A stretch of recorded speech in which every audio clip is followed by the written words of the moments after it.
اعوذ باللہ من الشیطان الرجیم بسم اللہ الرحمن الرحیم اہدنا الصراط المستقیم۔ یہ مقام وہ آ گیا کہ یہاں تک تو اے پروردگار ہم پہنچ گئے، تیرے فضل سے، تیرے کرم سے۔ فطرت سلیمہ بھی تیری عطا کردہ تھی، عقل سلیم بھی تیری ودیعت کردہ تھی، ان دونوں کی روشنی سے ہم یہاں تک تو پہنچ گئے۔ اب ہماری جو ضرورت ہے، احتیاج ہے، وہ کیا ہے؟ اہدنا الصراط المستقیم، ہدایت بخش ہمیں سیدھے راستے کی۔ یہاں دو باتیں سمجھ لیجئے۔ انفرادی سطح پر انسان کے لیے نہ معلوم کتنے مرحلے آتے ہیں ہر روز کہ جس میں وہ ایک چھٹک کر کھڑا ہو جاتا ہے، یہ کروں یا یہ کروں۔ دو آلٹرنیٹو سامنے آ رہے ہیں، فیصلہ کرنا مشکل ہو رہا ہے، قدم قدم پر ہدایت کی ضرورت ہے۔ اور اجتماعی طور پر نوع انسانی تین بڑے بڑے تمدنی مسائل میں واقعہ یہ ہے کہ تسلیم کر لیا جانا چاہیے کہ عقل انسانی اس کو راستہ نہیں دکھا سکتی۔ عام معاشرتی سطح پر مرد اور عورت کے درمیان حقوق اور اختیارات کا کیا توازن ہو، ناممکن ہے، انسان طے نہیں کر سکتا۔ انسان یا مرد ہے یا عورت ہے۔ عورت سوچے گی اپنے لحاظ، اپنے جذبات کا، اپنے خیالات کا لحاظ رکھے گی، مرد کے جذبات و احساسات کا اس کا کوئی تصور ہی ممکن نہیں۔ مرد سوچے گا اسے اپنے احساسات معلوم ہے، لیکن یہ کہ عورت کے احساسات سے وہ نابلد ہے، ان کو محسوس کر ہی نہیں سکتا۔ لا محالہ وہ اپنے بارے میں وہ جو بھی نظام بنائے گا اس میں وہ اپنی بالادستی رکھے گا۔ وہ تو ایک ہی ہستی ہو سکتی ہے کہ جو دونوں کی خالق ہے، مرد کی بھی عورت کی بھی، اور اس کو دونوں سے محبت ہے، دونوں کا خیر خواہ ہے، دونوں کا رب ہے، دونوں کو پروان چڑھانا چاہتا ہے۔ اسی طرح فرد اور معاشرہ یا ریاست، حکومت اور ریاست ہمیشہ یہ چاہتی ہے کہ سارے اختیارات ہمارے ہاتھ میں آ جائیں، ٹوٹلیٹیرین سوسائٹی ہو، بس ہم حکم دیں اور لوگ اس پر چلیں۔ افراد یہ چاہتے نہیں، ہمیں آزادی ہونی چاہیے۔ اب آپ دیکھیے کہ دنیا میں کتنے جھگڑے چلتے ہیں اسی پر، فریڈم فریڈم فریڈم۔ وہ فریڈم واقعتاً اپنی جگہ پر ایک شے ہے، افراد کی آزادی ہونی چاہیے، لیکن افراد کی آزادی اتنی نہ ہو جائے کہ وہ مادر پدر آزاد ہو جائے، کوئی قانون، کوئی قاعدہ، کوئی اخلاقی، کوئی حدود اور قیود جو ہے ان کا پابند نہ رہے۔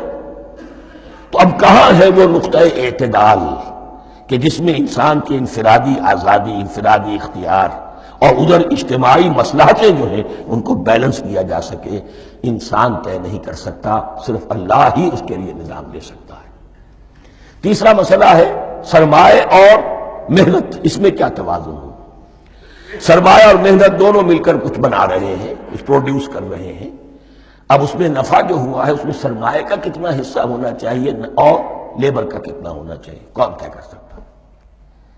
اس کے لیے بھی کہ ایسا نہ ہو کہ سرمایہ داری جو ہے آکاش بیل بن کر پورے معاشرے پر چھا جائے، اور غریب بیچارہ، مزدور بیچارہ، کاشتکار بیچارہ، وہ گویا کہ چکی کے دو پارٹوں میں پس کر رہ جائے، اس کی کوئی حیثیت نہ رہ جائے۔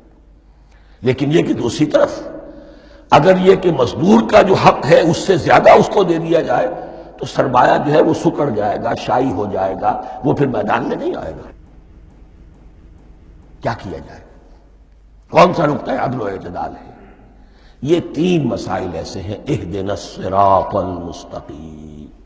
تو یوں سمجھیے کہ ایک جو بنیادی ہدایت تھی، ایک اللہ کو پہچان لینا، یہ جان لینا کہ کل حسن و جمال اور تمام انعام و اکرام کا منبع اس کی ذات ہے، وہ رحمان ہے اور رحیم ہے، اور یہ جان لینا کہ مرنے کے بعد جی اٹھنا ہے، حساب کتاب ہے، فیصلہ ہوگا جزا و سزا کا، اور مختار مطلق اس دن کا اللہ ہے۔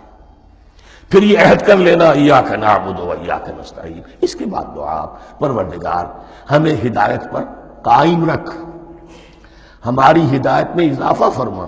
اس ہدایت کے لفظ کو سمجھ لیجئے، بنیادی ہدایت، تفصیلی ہدایت، قدم قدم پر ہدایت، ہدایت پر ہدایت۔ والذین اہتدوا زادہم ھدی، جو لوگ ہدایت کے راستے پر آتے ہیں اللہ ان کی ہدایت میں اضافہ کرتا ہے۔ تو یہ قدم قدم پر ہمیں ہدایت کی ضرورت ہے اور مرحلہ وار ضرورت ہے۔